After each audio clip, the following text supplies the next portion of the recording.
anaposema ili kuleta madaraka, avijumuishe vitu vyote katika huyo Yesu. Sema amen. Ina maana huyu Yesu, unaweza ukawa unaimba huko Yesu, unataja jina la Yesu, unaweza ukawa unakemea pepo, unataja jina la Yesu, unaweza ukasema namjua Yesu, usimjue Yesu vizuri, umjue kwa kufundishwa pia. Sema amen. Huyu Yesu hafananishi na yeyote. Haleluya. Asa kuja kwake tu ameleta madaraka. Kila kitu kimejumuishwa katika nani? Katika Yesu. Pige makofi kwa Yesu. Ngoja tuende mstari wa 5. Mstari wa ngapi tuko sasa? Wa 5. Ile mstari wa 5 hadi wa 7. Huko nini? Mstari wa 5 hadi wa 7 katika sura ya 4. Oya komboze awali wanawali mulagirize, anasema ili awaokoe wale walio katika sheria, asiho shinozwe wana wa Mulungu. Kutoka hapo watu wote walio chini ya sheria wakikombolewa wawe watoto wa Mungu. Aluvyo na muliwana umulungu, kwa sababu ni watoto wa Mungu. Yamtuma umuhe wa mwanawe. Anasema kwa sababu umeshakuwa mtoto wa Mungu, Mungu amemtuma Roho Mtakatifu. Mzinumbula zetu ameingia Roho Mtakatifu ndani ya kila mtu anayesema yeye ni mwana wa Mungu. Umuhe mwana kasemaga aba. Yaani anamule yumo ndani ndio anayekusaidia useme Mungu ni baba yako. Wewe utia baba. Sasa, umeshia. Jamani, Bwana Yesu asifiwe sana. Kwa hiyo kusudi la Yesu kuja duniani ni kwanza kuja kuwakomboa watu waliokuwa chini ya nini? Ya sheria. Uko hapa? Hivi Yesu amekuja kwanza amefanyaje? Ukombozi wa watu chini ya nini? Ya sheria. Ili wawe wakikombolewa watu hao, ili wawe watoto wa nani? Wa Mungu. Ili wawe watoto wa Mungu ni lazima wajazwe nini? Roho nani?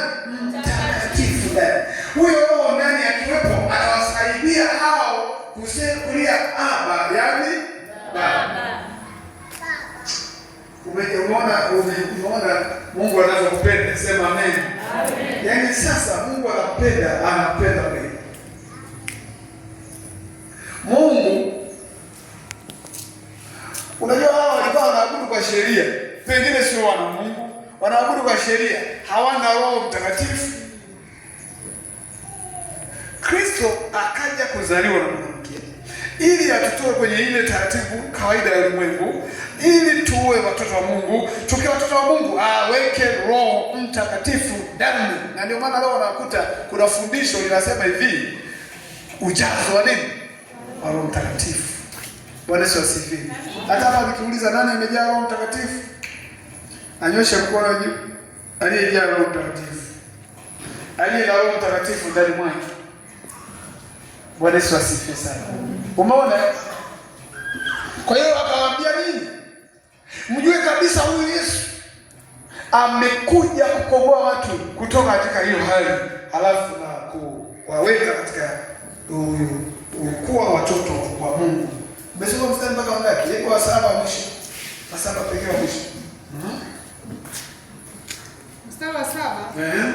Oleka aruawe si ulimuanda kandi. Kwa hiyo sasa wewe uliyepokea Yesu sio mtumwa tena. Langa uli mwana.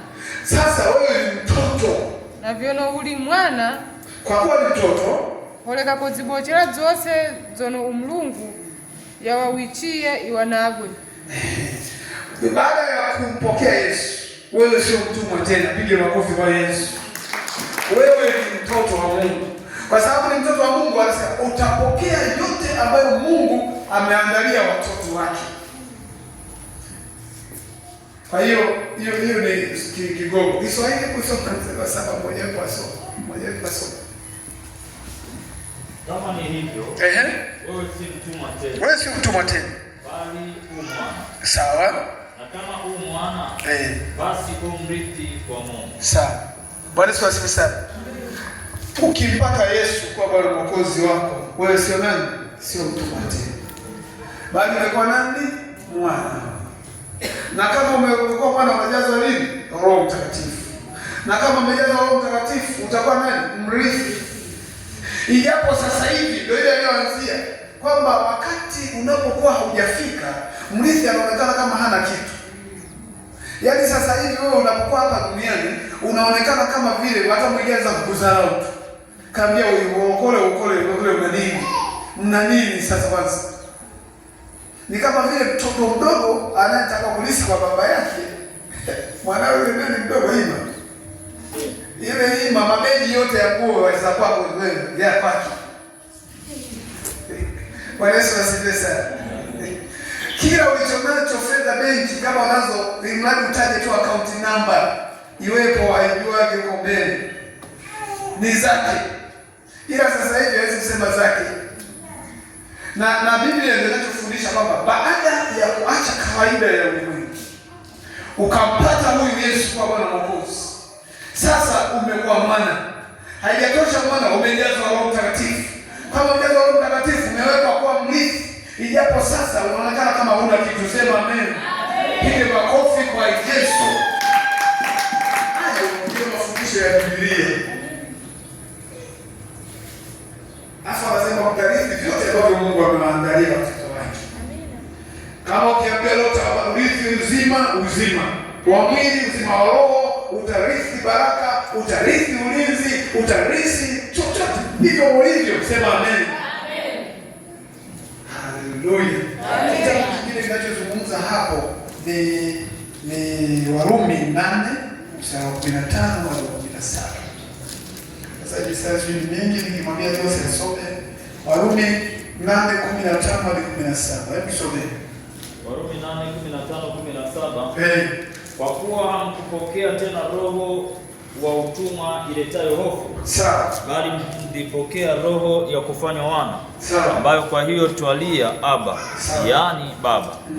Roho mwenyewe ushuhudia pamoja na roho zetu ya kuwa sisi tu watoto wa Mungu, na kama tu watoto, basi tu warithi, warithi wa Mungu, warithio pamoja na Kristo, naam, tukiteswa pamoja naye ili tupate na kutukuzwa pamoja naye. Kwa maana na yahesabu mateso ya wakati huu wa sasa kuwa si kitu kama utukufu ule utakaofunuliwa kwetu. Bwana Yesu asifiwe sana. Unasikia Biblia inasema hivi, kwa sababu sasa sisi, wewe hapo baada ya kumpa Yesu maisha, hujapokea roho gani? Ya utumwa. Mlikuwa mnamwangalia naye afunga madirisha. Kila mmoja aliangalie Biblia. Bwana Yesu asifiwe sana. Rudia huo mstari wa kwanza, watu hawakuwepo. Mstari wa 15. Kwa kuwa hamkupokea tena roho ya utumwa iletayo hofu. Sawa. Bali mlipokea roho ya kufanywa wana. Sasa mpaka hapo, hivi baada ya kuokoka mtu unakuwa umeondokana na roho ya utumwa. Umeondokana na roho ya nini? Ya utumwa inayoleta nini? Hofu. Bali unapata roho ya kufanyika mwana. Anasema hii ikiwa ndani ndio hiyo inayolia Aba. Yaani nani? Baba. Hata ukiimba hapa sifa, Baba naomba kutembea na wewe, tofauti na atakayeimba aliye dhambini. Yule anayeimba aliye dhambini, Baba naomba kutembea nawe milele, anaimba kwa mdomo. Wewe unayeimba Baba naomba kutembea nawe milele, unaimba kiroho, sema amen. Unaimba kutoka ndani moyoni. Hizo ndio tofauti zetu. Sasa akasema kama ndivyo basi mimi ni warithi. Kwa pamoja mnaenda kurithi sehemu nzuri, mkidumu ndani ya huyo Yesu. Kwa hiyo sasa hivi anaweza akaja imani potofu zinakuja, zinaibua mambo, watu wanachanganyikiwa. Na maana wafundishe, baada ya kupata Yesu kwa Bwana Mwokozi, umefanyika mtoto wa Mungu, na kama ni mtoto wa Mungu, Mungu amekujaza Roho Mtakatifu. Huyo ni msaidizi wako, anamsaidia katika mambo mengi. Anasema hivi, ndio maana tunateseka. Unaweza kupitia kwenye majaribu na mateso, sema amen. Ili tufunuliwe tuwe na utukufu kama yeye. Sasa mwingine akipita tu mateso kidogo, sasa hivi hii imani vipi? Kuokoka ndio tena kuna mateso. Eti kwani imani hii ni pamoja na mateso? Sema amen. Changamoto utakutana nazo. Yesu Kristo alipita kwenye changamoto. Watoto wa Yesu Kristo lazima mpite kwenye changamoto. Lazima wakubali kuzishinda. Pige makofi kwa Bwana Yesu. Haya, mfundisho mwambie mwenzako, hivi utakuwa mteremko au unamlima siku nyingine? Muulize mwenzio, utakuwa na kitonga au kuna upanda? Na watu wasikufananishe wewe na mtu mwingine. Amina. Kwa nini? Wewe maisha yako ni vita. Sema amen. Unapiga vita siku zote. Yaani kupigana vita siku zote. Tena anasema vita vyenu nini sasa? Sio vya damu na nini? Na ndio maana hatugombani sisi. Hiyo biashara ishafungwa kwetu. Sisi tunagombana na maadui zetu wako katika ulimwengu wa nini? Wa roho. Na silaha zetu za kimungu tunazopigana nazo zote. Unagombezwa, unatukana, unadharauliwa, unakuja kulia hapa. Baba Mungu, sikia nini mwanao, unatoa makamasi na mafua pamoja na baadhi ya baba yanakuja kudomoa na lamba anameza. Ukitoka hapo ushikite. Maria sana. Haya hicho kipengele kimesha. Kwa hiyo Torati, kusudi la Torati sisi ni kutuleta kwa Yesu, andika pale. Kusudi la Torati ni kutuleta kwa Yesu. Ndio wajibu wa Torati kutuleta kwa Yesu. Bwana Yesu asifiwe sana. Tumekuja kwa Yesu. Ile sheria ilikuwa imewekwa ili watu baadaye wakokote wafikie Yesu. Kwa hiyo Yesu ndio kitu cha msingi sana. Wokovu wa Yesu ndio kitu cha msingi sana. Neema aliyotuletea Yesu ni ya msingi sana.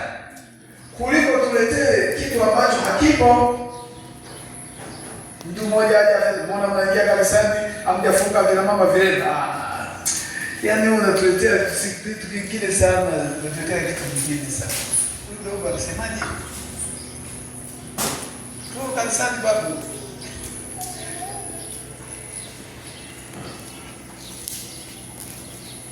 Kwa hiyo twende kipengele namba 2. Kipengele namba 2 kinasema mashaka ya Paulo kwa Wagalatia. Mashaka ya Paulo kwa Wagalatia. Kipengele cha 2, mashaka ya Paulo kwa Wagalatia. Biblia zingine zinasema Paulo anawashutumu Wagalatia mashaka ya Paulo wa Galatia, au kwenye ambao Paulo anawashutumu wa Galatia. Kwa nini anawashutumu wa Galatia? Kwa nini anawashutumu wa Galatia? Unasoma sura ya 4 wa Galatia, sura ya 4 mstari wa 8 hadi wa 20. Sura ya 4 mstari wa 8 hadi wa 20. Paulo anawashutumu wa Galatia. Watu waliokuwa wamempa Yesu maisha wanataka tena wasielewelewe, ndio anazungumza nao. Sasa kwa sababu sisi tumempa Yesu maisha, inawezekana hapa tukapata pia la Biblia kutufundisha. Tuko pamoja, mmeshaandika watumishi? Hapa kuna mistari mingi kidogo kama 12, kwa hiyo twende cha mstari wa 8 pekee. Mmoja asome mstari wa 8. Mstari wa 8 anasemaje katika Galatia 4:8? Lakini wakati ule kwa kuwa hamkumjua Mungu, sawa, mliwatumikia wao ambao kwa asili si miungu. Anawaambia kwamba wakati ule hata washirika wale watu washirika wa jimbo la Galatia walikuwa wanatumikia miungu. Kwa pamoja. Asema waliwatumikia miungu. Walitumikia vitu ambavyo sio Mungu. Hivi leo hata kama utaona mtu anasema, "Na maana ujaribu kuangalia. Yule anayemkataa Yesu kwa Bwana Mwokozi, lakini ana dini yake nzuri kubwa. imesajiliwa kwenye nchi yoyote duniani kufuatana na sheria za usajili wa vyama hivyo, unaweza kuta tena huko ni mganga kienyeji. Mnakusikia haya mtu ni mwanadini lakini mganga nini?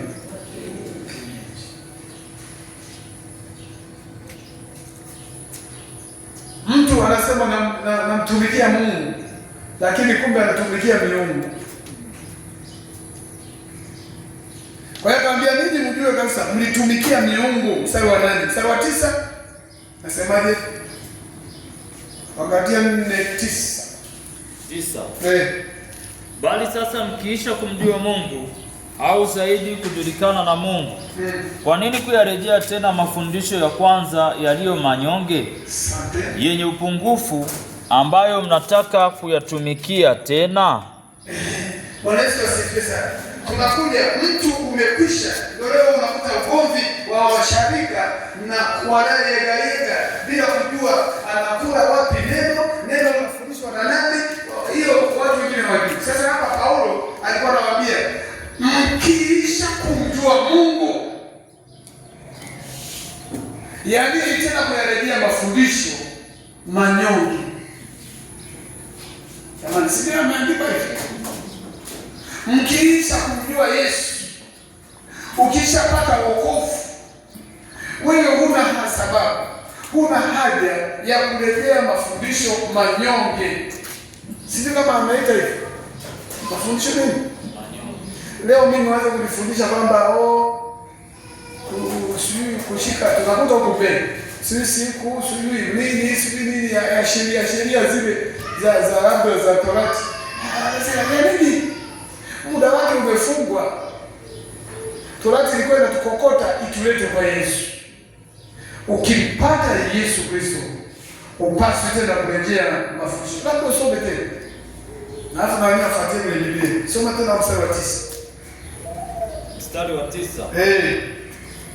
Bali sasa mkiisha kumjua Mungu. Hapa nani anamjua Mungu? Anyoshe mkono juu.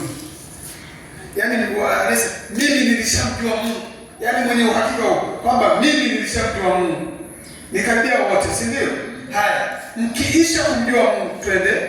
Au zaidi kujulikana na Mungu. Kuna pointi ya pili. Na Mungu naye amekujua wewe.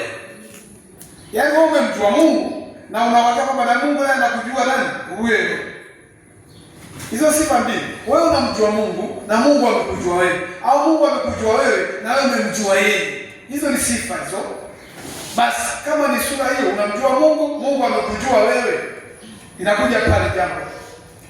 Kwa nini kuyarejea tena mafundisho ya kwanza yaliyo manyonge, sawa, yenye upungufu, ambayo mnataka kuyatumikia tena? Kwa nini? Kwa nini mtu arejee tena kule kwenye mafundisho manyonge? Hapa anasema yenye upungufu. Yenye upungufu. Kwa nini kuyarejea kule? Sema amen.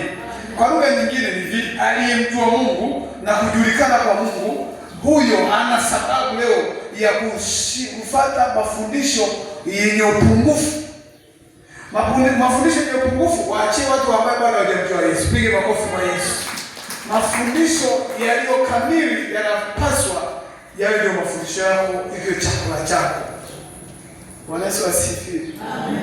Sisi tunamjua Yesu kama Mwokozi. Amekuja kwa ajili yetu, si ndio? Inafanyaje? Inatosha. Na kwamba yeye ni njia ya kwenda kwa Baba. Na kwamba yeye ndiye Mungu aliyefunuliwa kwetu sisi. Sema amen. Jamani, akija mafundisho mengine tofauti na hiyo, yamini. Kwa hiyo kwa lugha nyingine mwambie mwenzako, mafundisho ya kwanza manyonge ni upungufu, uyafanyie baibai jumla. Mafundisho ya kwanza ni upungufu, uyafanyie baibai jumla. Bwana Yesu asifiwe sana.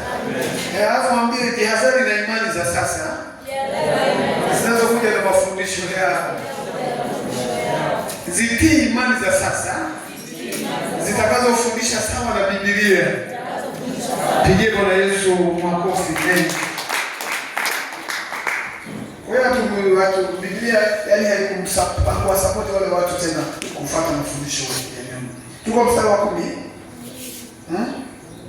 Hebu soma mstari wa 10. Mstari wa 10. Mnashika siku na miezi na nyakati na miaka. Ndio. Umesikia hivi? Imani za kushika siku, imani za kushika miezi, nini kingine? Miaka. Na kingine nini? Nyaka. Amen. Hakuna imani hizo duniani. Wakati umefika ni wakati wa kufanya kitu fulani. Hamna. Mwezi huu umefika ni mwezi wa kufanya kitu fulani. Hamna. Siku hii ni siku hatupiki hatuli. Tunapika leo, kesho hatupiki tumekaa tu. Hazipo. Hayo ndio mafundisho. Zamani yalikuwa hivyo, lakini sasa leo baada ya Yesu kuja na walioingia hawapaswi kushika haya. Bwana Yesu asifiwe sana. Nani ameelewa hata mpaka hapa? Mnashika nini nyakati? Mnashika kila mtu anaenda kuabudu. Muda fulani umetulia. Leo hamna. Sisi ibada ni wakati wote. Sema amen, amen. Miezi yote sisi kwetu ni mitakatifu. Siku zote sisi ni ibada. Bwana Yesu asifiwe sana. Amen. Kule kulikuwa kuna mafundisho kwamba lazima uishike siku, kuna nyakati fulani za kufanya hivi, kuna mwezi fulani za kufanya hivi.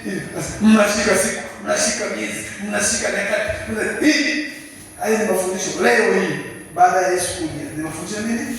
Manyonge. Mafundisho gani hayo? Manyonge. Yaliyo na nini? Mapungufu. Kwa hiyo mwelewe. Akiwa mtu yuko huko sasa, inapaswa kutengenezea mkutano wa Injili kama alivyosema Jairus. Akokotwe na Yesu, atolewe kule. Maana watu bado wako kwenye kawaida ya nini? Ya dunia. Mstari wa ngapi? Wa 10 huo, si ndio tunasoma wa 10? Ukisoma Kolosai 2:16 unakuta kuna jambo lingine pale linaloelezea huo mstari wa 10. Kolosai 2:16 tusome. Kolosai 2:16 Biblia inasema, basi mtu asiwahukumu ninyi katika vyakula au vinywaji, au kwa sababu ya sikukuu au mwandamo wa mwezi au sabato. Baada ya Yesu zamani watu walikuwa sabato ifanye hivi, mwandamo wa mwezi unafanya hivi, vyakula hivi, nguruwe don't eat. Sio jamani. Nao leo kuna kitu kimoja. Bwana Yesu asifiwe sana.